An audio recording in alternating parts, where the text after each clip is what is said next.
Hey, hot mama! Want to learn how to lose weight for the last time? Well, I've got a treat for you.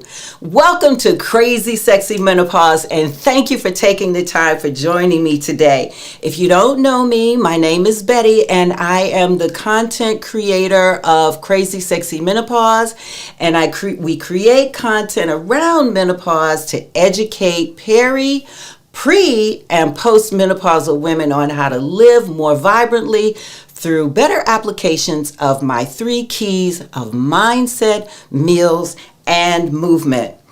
Today, my special guest is Jill Cruz. And Jill is a CEO and founder of Work with Your Nature Weight Loss. She and her team help women over 40 that are fed up with yo-yo dieting and to lose weight for the last time. She has a Master of Science degree in human nutrition. She is a board-certified nutrition specialist and a certified Big Leap coach. Jill is also host of the Jill Cruz podcast show, or the Jill Cruz show, it's a podcast. She is on a mission to guide women to achieve their wildest dreams for their health while loving the food they eat and the life they love. Hello, Jill, and thank you so much for joining me today. How are you? I'm great. I'm feeling nice and relaxed now compared to how I was before I got on this call. Uh-oh. That's my dog in the back. No worries. We have pet parents in the audience, so it's fine. It's absolutely fine. So let's hop right into the conversation. Now, my mom died when I was between 10 and 11 years old, so I missed the mother-daughter milestones. What do you remember about any conversations you may have had with your mom or any other elder female about menopause? What was your journey? Oh, well, I don't think people didn't really talk about menopause when I was that age honestly, I don't think I even thought about menopause till I was in my 30s. Oh, wow. Like a lot of women. Yeah, but I definitely have had the, really the advantage and the, luck, I guess you could say, of being able to talk to my mother about her experience as I, got older. So, that's something that I do appreciate, that I could ask her, like, how was it for you? Did you have symptoms? How old were you? Like all of those things that I was able to talk to her about. So yeah, as I got older, I definitely started asking more questions. That's great. Now, how old were you when you started your transition? It's funny because I didn't know it at the time, but I would say probably 41, 42.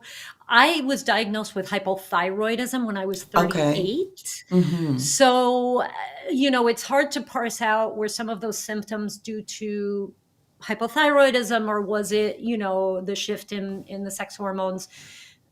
But I think I really started addressing what I thought was like perimenopause type symptoms in my early 40s.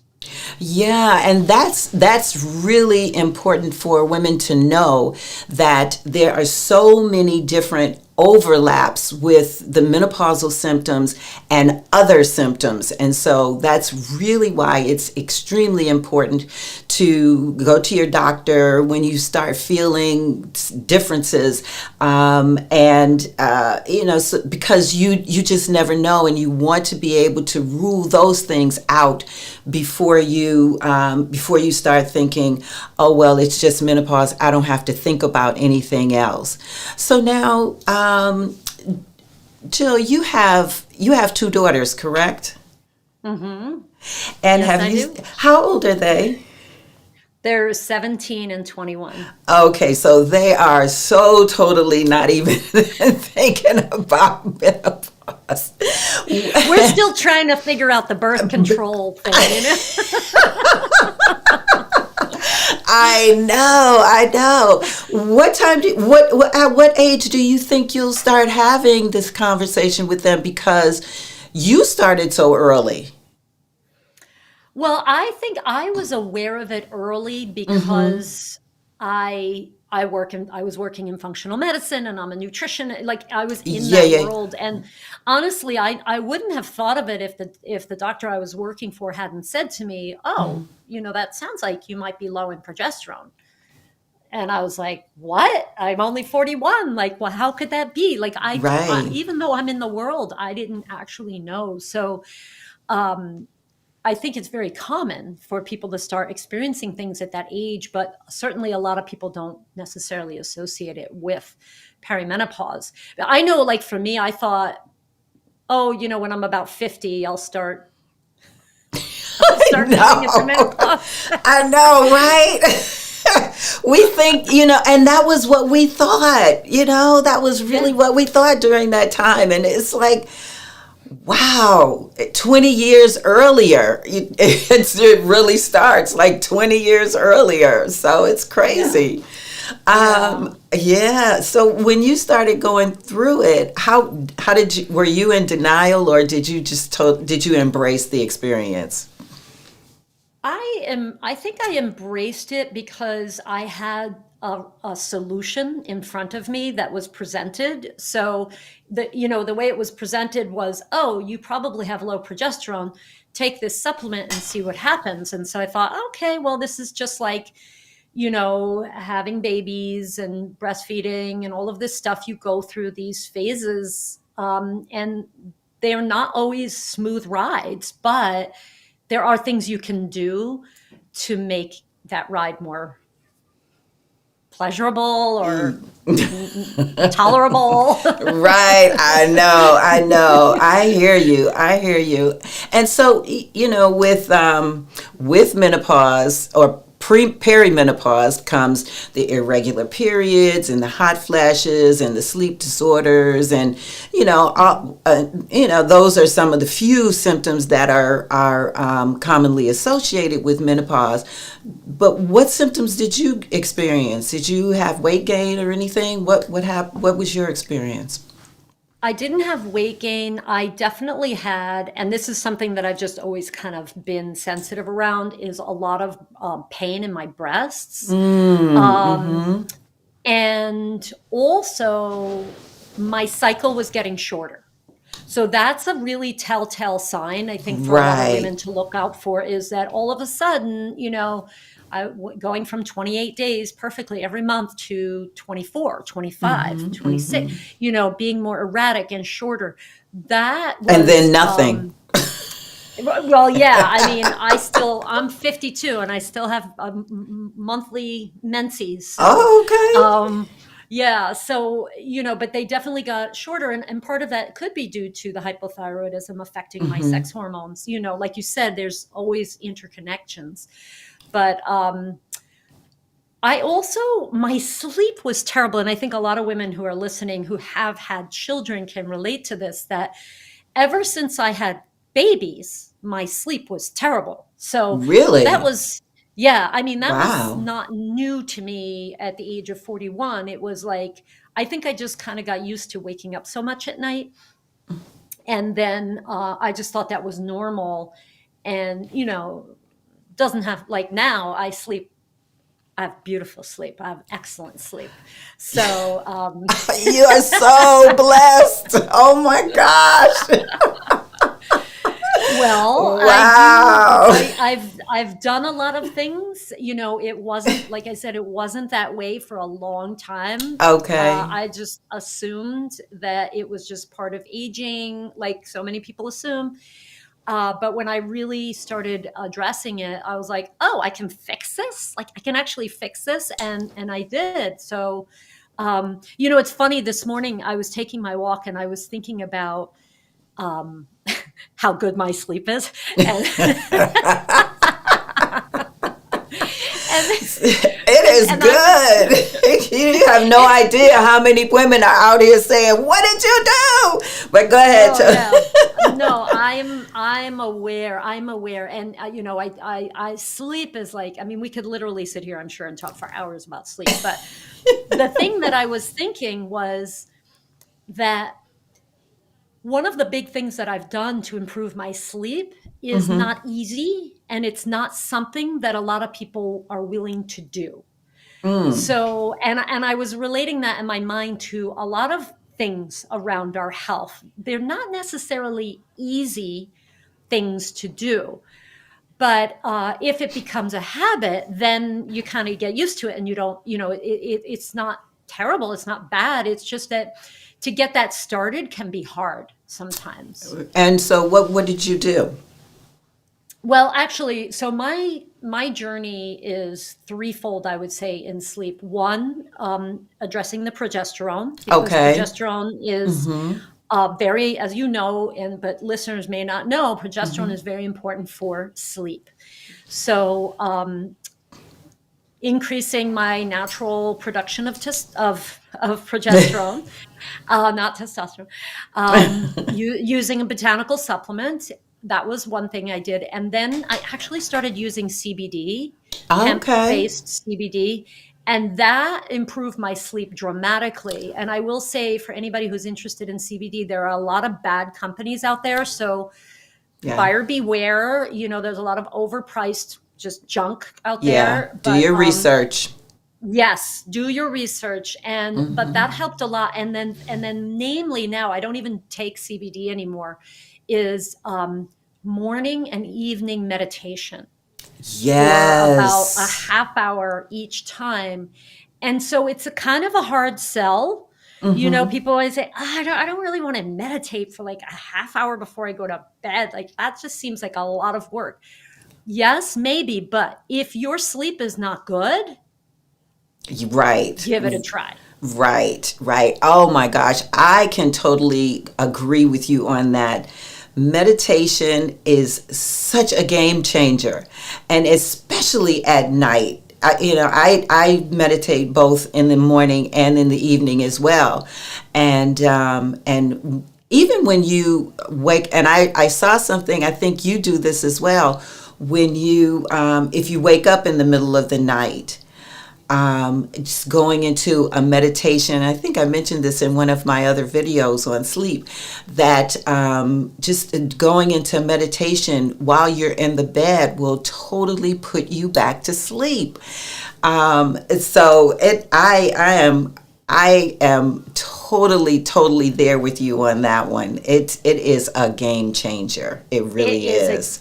it's a natural sedative. It You know, is.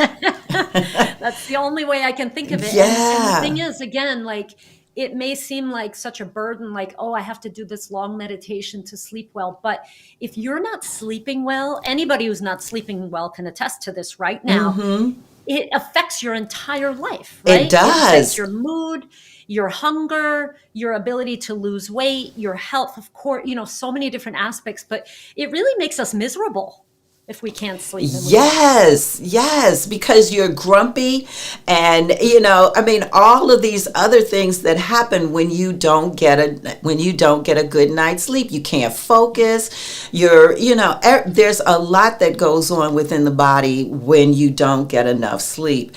And if you're awake already, you might as well try to meditate because what I found is that the time, even if you think about, you say 30 minutes, that time goes by so fast.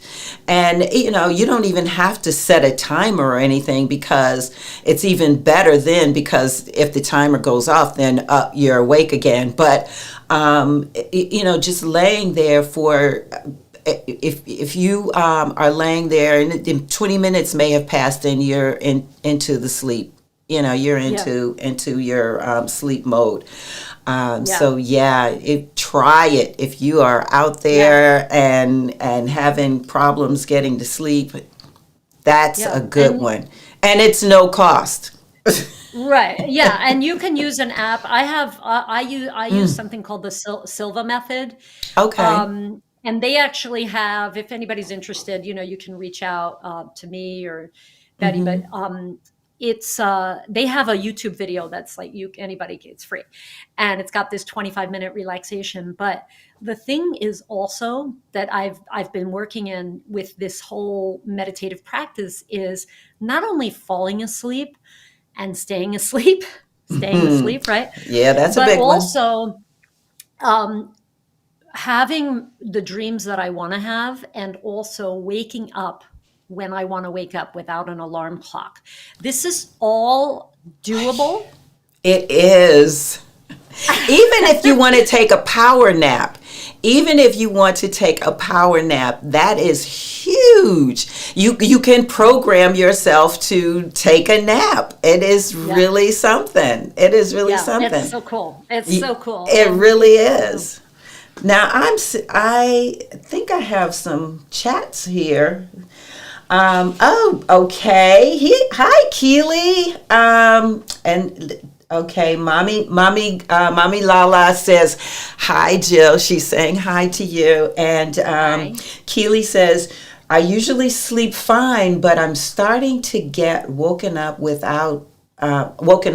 hot flashes. What a shortcut to grumpiness.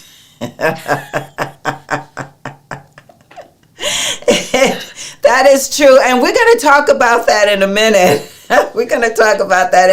Stay tuned, Keely. Stay tuned. But we kind of touched on weight loss momentarily, but I just want to breeze over this. There is so much talk about the different diets and weight loss modalities like intermittent fasting, the water fasting, the OMAD, and if the OMAD is 1 meal a day diet, keto, and there are hundreds of them.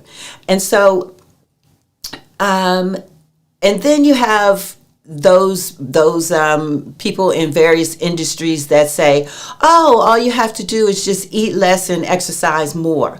Well, there are countless studies that refute the common beliefs about these diets in relation to weight loss, and yet it is a billion-dollar industry. How does one achieve permanent weight loss?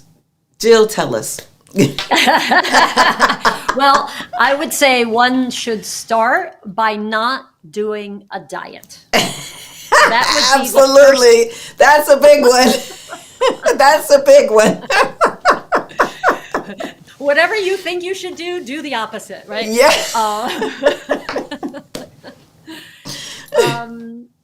So it's, if I could, I tend to kind of have three general areas that I like to focus on when people ask me that question.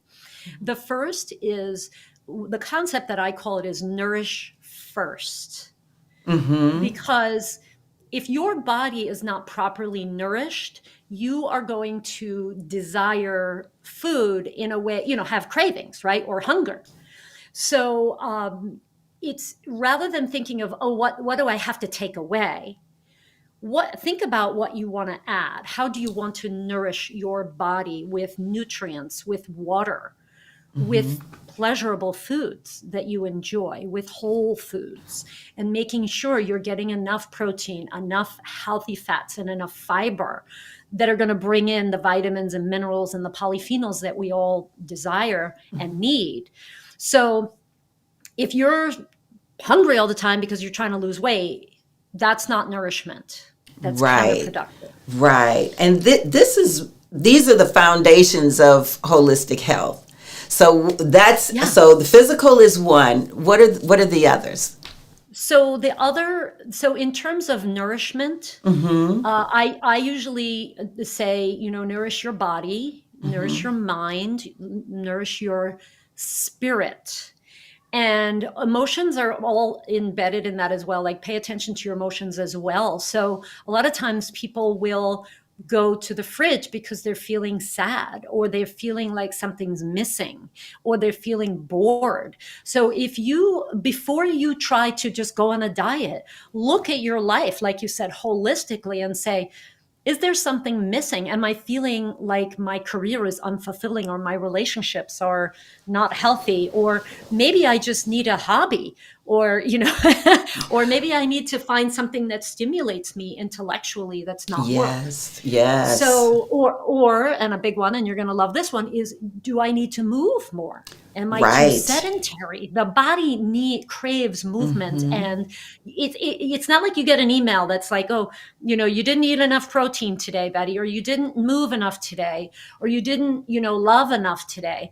But that's what the body needs, and it's going to turn. And food is an easy fix to kind of fill those empty, that kind of void that we create.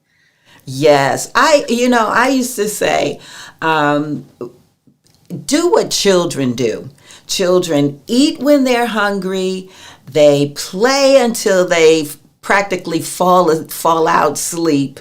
They're inquisitive. They want to learn everything, and that is fulfilling. That's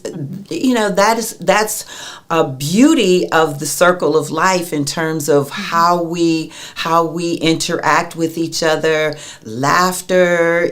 All of these things are super, super important for us in terms of living a holistic life, and not only a holistic life but a balanced life. So that's the physical thing. So talk about the emotional and spiritual pieces.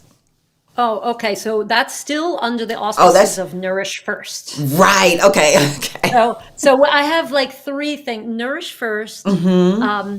practice um, acceptance, compassion, forgiveness towards yourself and others, but yourself first. And Yourself also, first. yeah. And the third one is to prioritize your health.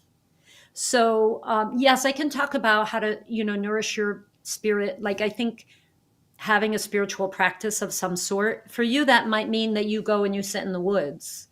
Maybe you take a bath. There's something almost spirit. For me, water is like so nourishing. But everybody has their different thing. But I think if of course, prayer and meditation and, spending time with your dog, like, or your cat, like all of these things can nourish us in a way. So that's, there's a lot around the nourishment, but the prioritizing your health is, it sounds obvious, right? Like, oh yeah, just prioritize your health. But Right. It's we, not. especially women, right? Especially women, we have been taught to do the opposite of that, which is to Right. please everybody else and take care of everybody else before ourselves.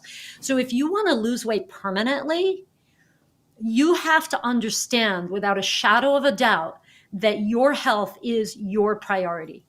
And everybody around you has to understand that too. Mm-hmm. So, creating those boundaries. And then the third piece is that compassion, that forgiveness, that acceptance. The thing is that the current paradigm for weight loss is based in, first of all, follow a diet with lots of rules, follow the laws. And if you break them, you're a bad person, you're a weak person, there's something wrong with you. That paradigm really doesn't work. And there's a lot of research in psychology around how, first of all, dieting doesn't really work that well, but also when you blame yourself and you feel that shame and that guilt and that regret, that it actually is counterproductive for changing your behavior like the next day. So feeling guilt and shame and blame about what you did on the weekend does not help you eat better on the week, during the week. It doesn't. So Exactly. compassion, acceptance, it's not a woo-woo thing. It's a Mm-hmm. requirement. It's a requirement. And it's not easy, trust me, because we're all taught to go, well, I could have done better. I should have done this, and kind of beat ourselves up. But so sometimes that's where a lot of the coaching comes in, of like, Mm-hmm. I know you don't feel good about that. You went to that restaurant yesterday and you ate whatever. I know you don't feel good about that. And that's okay. And what can we learn from that? How can we move forward? How can we be kind to ourselves and Right. reflect? Right. Give yourself some grace, and just know that that was a day that you ate something that you may not have wanted to, or you did because you ate it, and so give yourself some grace and move on. Tomorrow is another day, so just get back on your program. And sometimes people, when they think, oh my gosh, you're right, the negative self-talk is, oh my gosh, I've given up. I failed at my program, and now all is lost. And no, you just ate a cookie. You ate a piece of cake or whatever. And so tomorrow is another day. It went in one ear, it'll come out the other. And so you do what you just move on. But then it's when moms, and in some cases dads who have busy lives, they can't seem to get it together in terms of eating healthy and getting exercise in.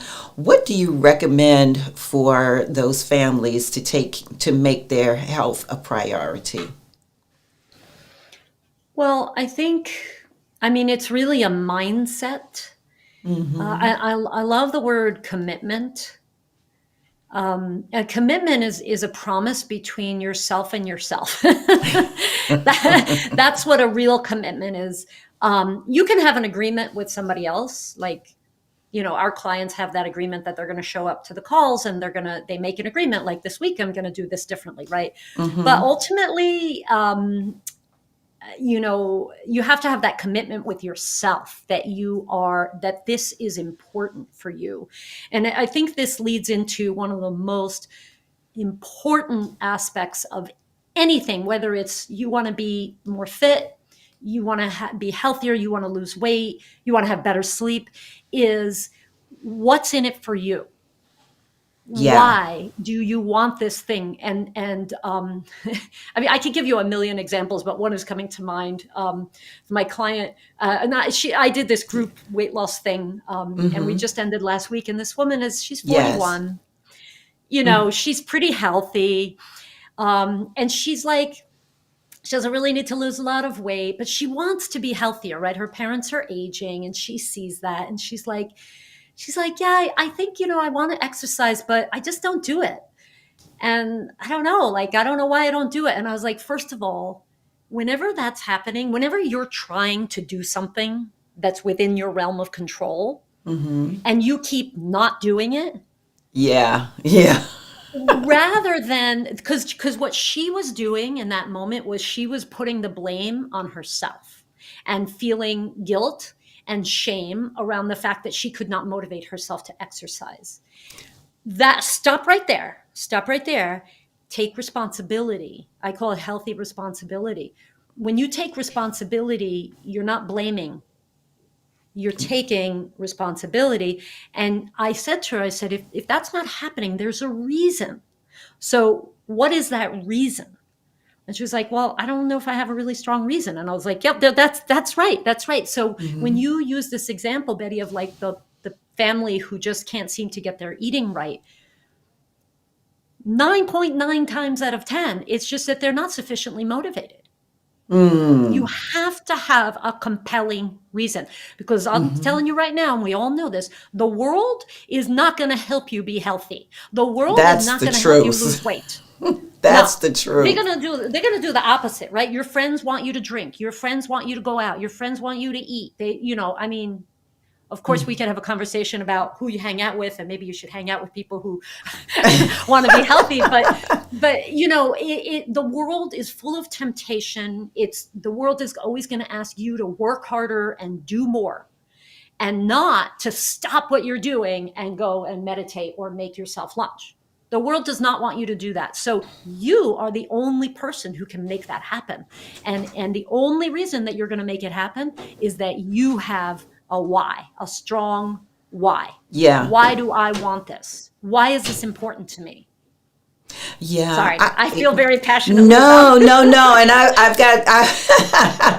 I've got so many questions with coming up, because I do want to address Angelo, who said, I've heard a lot of women who are turning to the quick fix of Ozempic for weight loss, and so I wanted you to address that. But then I also stick a pin in that, because I also want to share ask you this question in terms of women who have partners that don't support their weight loss efforts, and sometimes women are shamed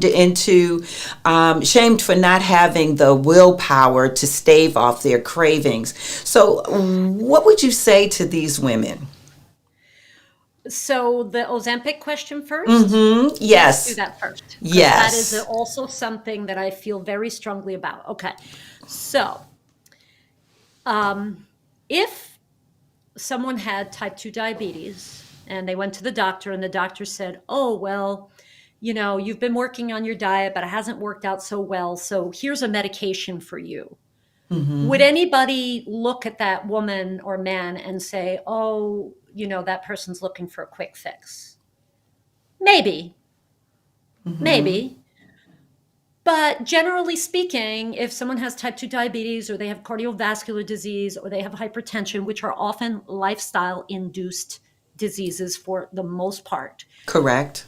There's not a lot of blame and shame around that, right? Right. So why are we putting shame on people who want to use a medication for weight loss? That's one thing I want to call out. And the reason that we're doing that is that we think in our culture, in our society, that having overweight or obesity is a personality flaw. Right. That person is weak. They can't, leading to your second question, right? That person can't resist their cravings. That person is lazy. Right. That's a big one. Yeah. Mm-hmm. It could be that some of that is a factor, but we need to, in the year 2023, look at obesity as a disease. It is a medical condition. There's a diagnosis code for it. Most people who have obesity it wasn't just from eating. There's it's like any other disease state where there's genetics, there's lifestyle, there's trauma for a lot of people. Right. Mm-hmm. There's stress. There are a lot of life conditions. And I'm not saying that to say, oh, well, people with obesity, and it's not their fault. I'm not saying it in that sense. I'm saying it in that it's a complex medical condition. It's not a personality flaw. So if a medical doctor who's trained in using Ozempic or any of these drugs is prescribing it for obesity, I think that is because that doctor thinks it's necessary. Now, I think what Angelo might be referring to is that a lot of people now are using the drug without doing proper medical background checks, like doing a whole medical history. They may be using it for people who do not have obesity or overweight with comorbidities. And so it's being abused. But you know what? Metformin has been used that way for a long time, which is a drug for type 2 diabetes or prediabetes. So it's not new. And I think the real problem is that the medical establishment has to get on board with the proper use of these medications, and there is a proper use for it. Sorry, that's a whole thing. No, it's an important conversation to have, because obesity, as you said, I agree with you. Obesity is a huge problem. It's a huge. I wouldn't say. Well, I'm not going to say problem, but it's a huge issue for many people in terms of their weight, and why wouldn't it be? Because obesity is just like it's lumped in with all of those other isms. And so they're, people who have obesity are totally discriminated against, like, like other people. And Yeah. and it's a medical condition, and so Yeah. let us focus on that, and let us look at that issue, because when you're talking about holistic health, it's not just that one thing. You have to look at the person in totality, and deal with all of the issues that are surrounding what's going on. And so I'm totally there with you. I am Yeah. totally there And with you. also, I'm a member of the Obesity Society, which is, I mean, there's an entire medical community dedicated to understanding obesity, researching it, getting proper treatment. And if you actually, if someone has obesity and is listening or knows somebody, there are doctors who are board certified in obesity medicine. You would look for an obesity medicine physician. Don't go to the fly by night person for sure, like at the mall, which I've heard happens. They're like weird stuff going on with these drugs, but go to somebody. Even your primary care physician may not fully understand how to Well, use now, these medications. now I was going to ask if you, excuse me for cutting you off, but would your primary care physician be able to give you a referral to an obesity specialist? They should, if there's one in your area. So I Okay. live just outside of New York City. I know 3 obesity medicine physicians in New York, so it depends on where you live. Like where you live, I can guarantee you there are multiple obesity medicine physicians. But, if you're living in a more rural area, it might be harder to find one. But a lot of them do telehealth now as well. But the Yeah, thing, yeah. one of the big points that I was going to make about these physicians is that they are trained to understand that obesity is a complex medical condition that not only includes medical treatment, but also lifestyle treatment, which means they usually have a dietitian on the team. They have personal trainers or recommendations about physical fitness.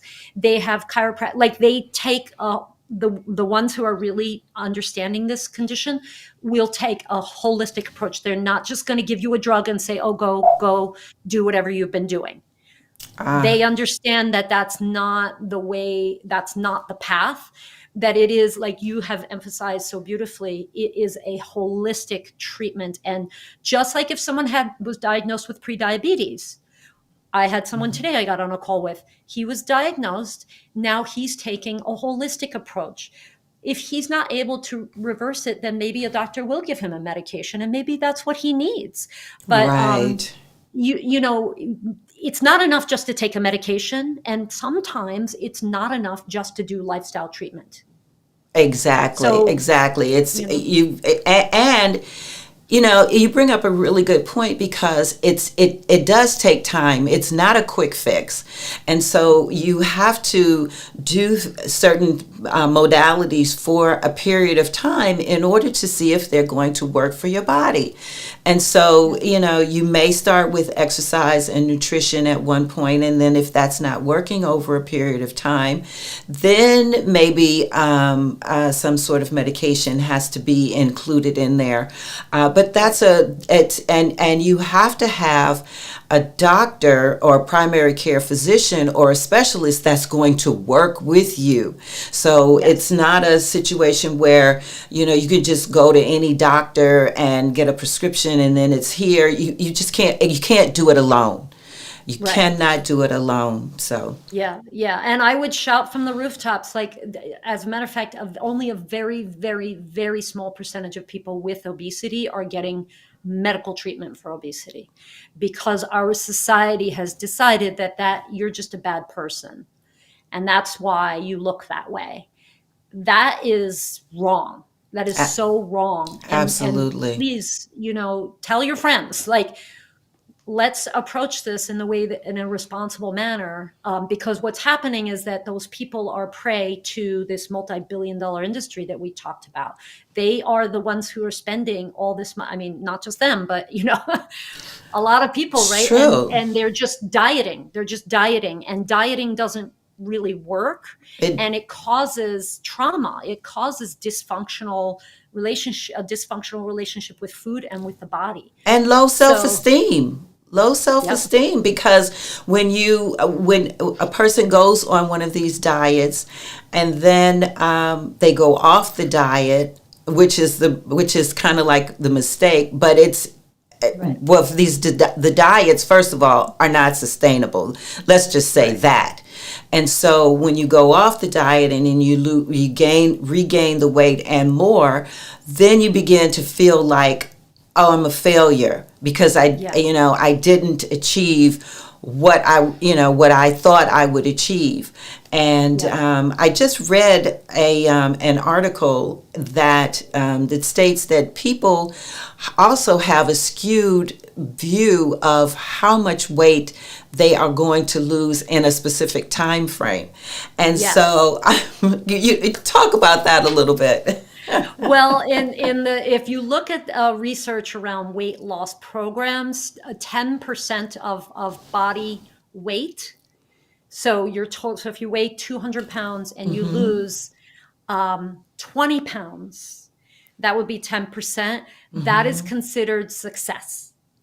Right. So a lot of people who weigh 200 pounds and they want to lose weight will go, oh no, I want to weigh 130 pounds. Okay, maybe you'll get there and that's fine. Maybe that's appropriate for you, but it's really 10% is what's more of the healthy kind of approach. And we don't think that because we look on Instagram or on TV and we see these huge, the pants, the woman wearing the big pants. Right. Right. Like, I lost 150 pounds. Right. That's fantastic. Yeah, but look at how long it took her to lose that weight. If in fact that is true.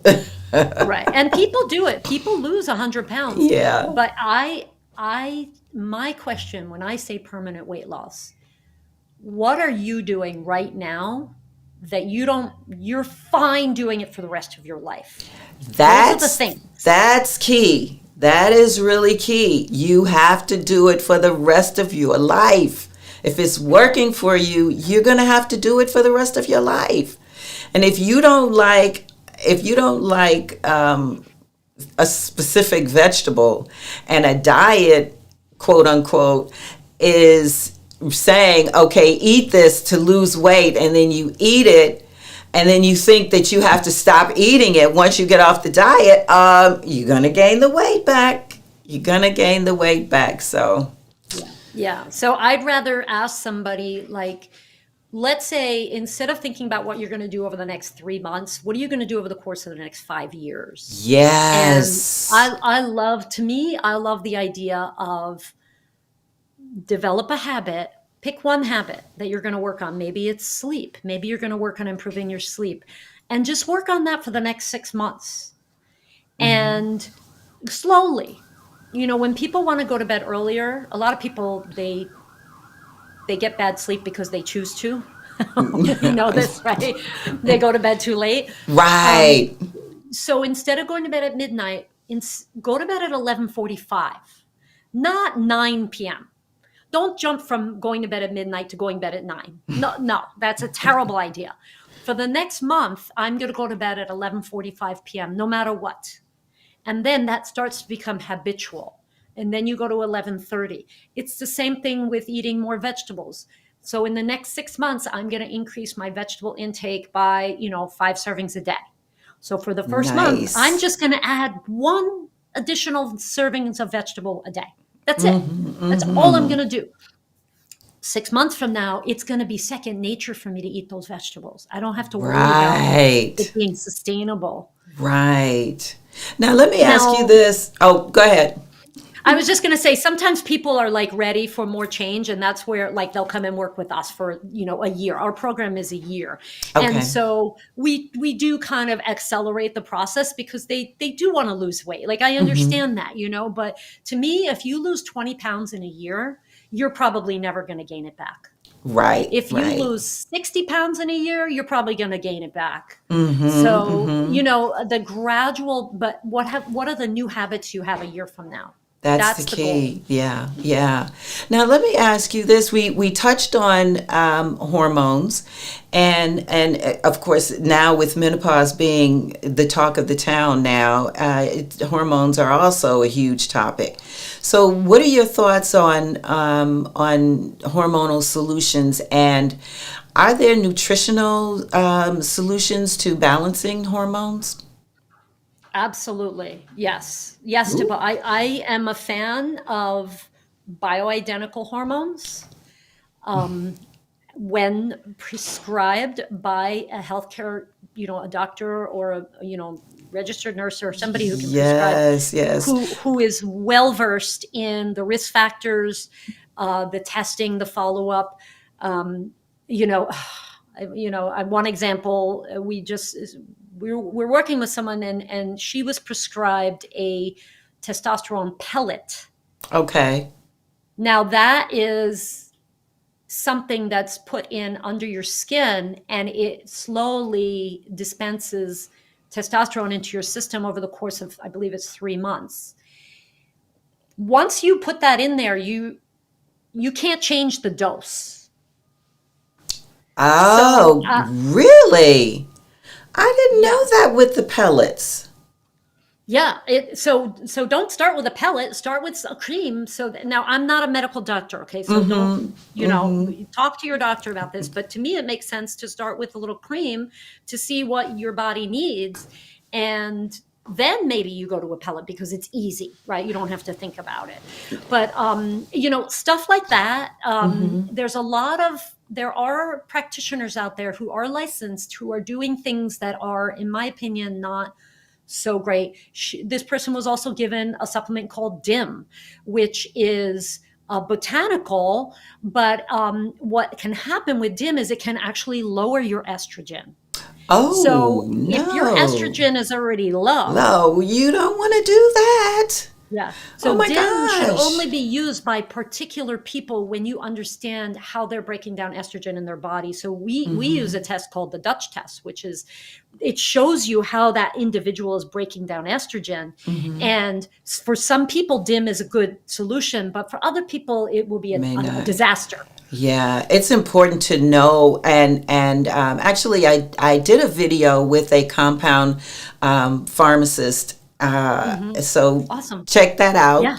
Yeah. And so Keely's Discord coach, Coach Keely says, I just had my first battery of tests with a BHRT doctor. I can't wait to get started. Good for Yes. you. You're Yes. going about it the right way. You have to know where you are in order to know where you're going and how to Yeah. get there. That's And it important. has to be done safely. There are people who it's Yes. contraindicated, but generally the bioidentical hormones are they're much safer. And Yes. yeah, and but I'm kind of a fan of, perimenopause using more botanicals, and Mm-hmm. then postmenopause, if needed, maybe using some more of like the creams and the different types of, Right. bioidentical treatments. I used, for me, so one of the biggest problems that happens, this is just sort of part of the change, is that as we enter into perimenopause, the first thing that starts to go down is our progesterone. And then again, like sleep disruptions, weight gain, we have the breast pain, the shortened cycles. That's low progesterone, right? Right. Always relative to estrogen. But so you can take something called chaste tree, which is a botanical that encourages the natural endogenous production of progesterone. And Okay. I've been taking chaste tree for 11 years now. I've been taking it, Okay. and It's been incredible. Now, is So that something, prescribed or? it's a botanical supplement, so you can get it over the counter. Mhm. But it's a pretty benign supplement. But so is vitamin C, and I've seen people react to vitamin C. So always connect with your healthcare provider before you take any supplements. I'm Mhm. not prescribing anything. I'm just kind of giving you that information so you can discuss it with your doctor. For Right. anybody listening, and then there's so that's a very common thing Mhm. that happens. So that's definitely a good place to start if you're earlier on in the Yeah. period. And then what happens is, estrogen can go all over the place and be kind of crazy. And you can have estrogen surges and estrogen dominance with low estrogen, and you can have low testosterone or high testosterone. There's a lot of different scenarios, and that's why, Yeah. again, like really testing is good um, to see what's going on in your body Right, right. instead of Now, guessing. Keely says, I'm perimenopausal, but the problem I have with botanicals is that so many OTC products don't contain what they claim they do. How can we be confident in these products? That is very true. I only use particular companies that I trust and that I know. They're basically what you call pharmaceutical grade supplements. They're professional supplements, so you can't really buy them on the market. Like, you could go to Amazon and find it, but you're going to pay like a lot. They don't want anybody buying it on Amazon. They want you to work with a professional, unfortunately. But that's true. Most when you go to like GNC or like a store, a health food store, those supplements are made by one of probably about five manufacturing companies in this country. They're all made in the same place practically, and they just slap a label on. And the owner of the company, right, the company that is the supplement that you're buying from, Hmm. they're going to tell the manufacturer, oh, put 1,000 milligrams of vitamin C in, or put 500, but let's label it 1,000. Nobody's regulating that. So Mm, it's up to the companies to self self-regulate. monitor. Hmm. And like the Hmm. companies I use, they use batch testing. They abide by certain guidelines that are high level third party quality control testing, those sorts of things. The company I use is called Pure Encapsulations for the Chase Tree, Yeah, I and was going to ask they're you. they're excellent. They're an excellent company. They really are. Hmm. Like, you can trust that they're doing what they say they're doing. But 99% of the companies out there, they don't. I wouldn't trust them, So now, can someone, if they're unfortunately. interested, can they Google this company? What is the name? Say the name again. Pure Encapsulations. Okay. So if Yeah, someone were you can to, Google it. you can Google it. Yeah. The only thing is, if you're not working with a professional, then there. I think if you go to Emerson, which is like a website that it's like a supplement dispensary, you might be able to get it there without a provider, without like a specific provider. Because Hmm. what they want is for any individual, because anybody can react to any supplement. And Hmm. anybody can self-prescribe and then use it incorrectly, and they don't want that. That really shouldn't be happening. So they want the individual to consult with a provider who understands, like, oh, you're taking 5 supplements and they all have vitamin A in them. Now you're taking 20,000 IU of vitamin A every day. That's toxic. You can't do that. Like, they Right. want that checking in. But I think you could go to Emerson and get Chase Tree. I think it's Emerson. Now, Hold on. Jill, I mentioned that in addition to your podcast, you have a business, Work with Your Nature. Tell us a little bit Mhm. about that, because if people are interested in working with you and getting this supplement, they can possibly get it through you Yeah, I mean, if yeah, they're we're working not. with you. Yeah, yeah. Like, I mean, Hmm. for us, supplements are like, a one of the slots. Like a Right. supplement is exactly that. It's a supplement. We don't say, Exactly. oh, you have to take 50 pills to lose weight. I don't agree with that. No. You have to change your lifestyle. And sometimes supplements are very helpful in that, especially during perimenopause, like I said. Hmm. So we have two signature programs. One is called Lose Weight for the Last Time, and the other one is we call it Sail Through Perimenopause. So we have two programs, and their commitment, their commitments. We're not like, oh, I'll meet with you once and give you a couple pills and send you on your way. That's not how we're interested in, like, lifelong change. That's what's exciting for us. And we're board certified nutritionists. So everything you're going to get is going to be responsible and in your best interest. So if we think a supplement is appropriate, we'll suggest it. But yeah. And how long is the program? How long will someone work with you typically? The perimenopause one right now is 6 months. Okay. I collaborate with a nurse practitioner, and so she does the hormonal testing in the Dutch and in the blood work if needed, and Oh, then that's great. she can prescribe the bioidentical hormones, and so we do the nutrition piece and the lifestyle and all of that, and then she does the testing, which is unbelievable. I'm so excited to be working with her, because we can't write prescriptions, and we don't even Right. want Yeah. to. Yeah. Honestly, that's a whole other world of knowledge that It you have is. to have. So that's a 6-month program. The weight loss one, I really like it to be a year. Sometimes people say, well, I want to start with 6 months. I say, okay, let's start with 6 months. But I really think it should be a year. So we offer that both options for I people. agree. I agree. And that's those people who misjudge how much weight they're going to lose. Yeah. And but sometimes people are not sure. They're like, well, we don't know. But I understand that. And it is a Hmm. big commitment. It is a big Yeah. commitment. But I think mentally in the person's mind, the commitment should be for a year. And then if they do the second 6 months on their own, that's fine with me. If they feel strong that they can do that, go for it. Hmm. A lot of the support that we provide, besides high level nutrition and the lifestyle, all the sleep and stress management and fitness and superfoods and all that stuff, is accountability and love and support and compassion. Like, a lot of Yes. times we don't have that in our That's lives true. at That's all. true. You know. Some So people struggle to get a hug every day yeah, or yeah. once a week. It's so So true. it's Yeah. And by true. the way, we are huge fans of fitness. I think physical activity is the fountain of youth. You want to stay young? Move, move, move.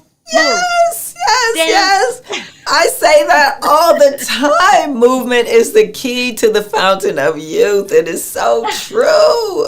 I knew you were my sister from another mother.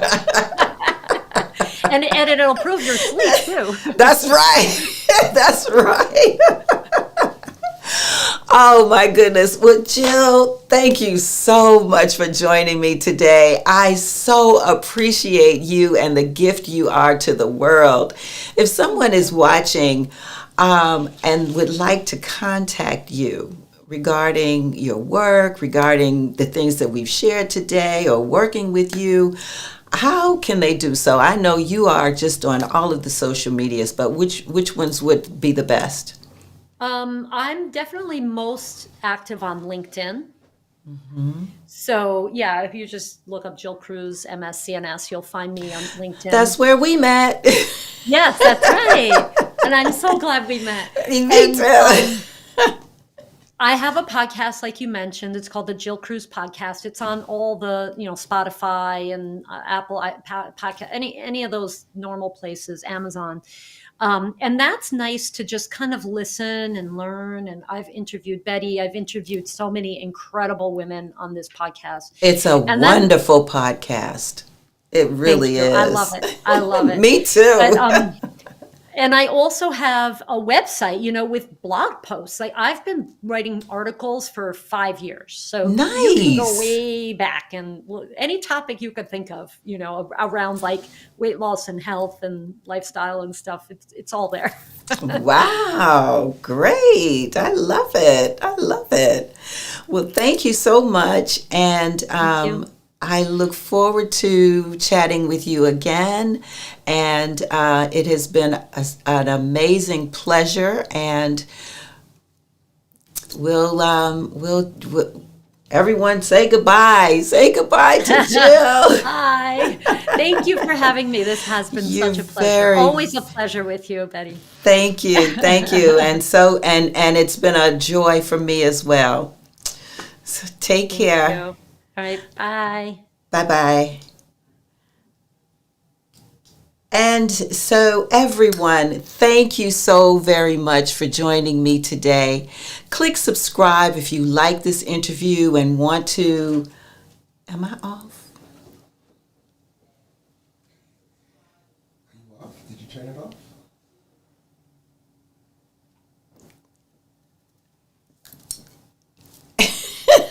Click subscribe.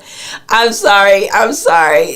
Live show stuff. Okay, let me just say, click subscribe if you like this interview and you want to see more content like this. If there's a topic that you want more information on, let me know in the comments. See you soon, and remember, it's your life. Live it well. This is going to be a blooper. Bye, everybody.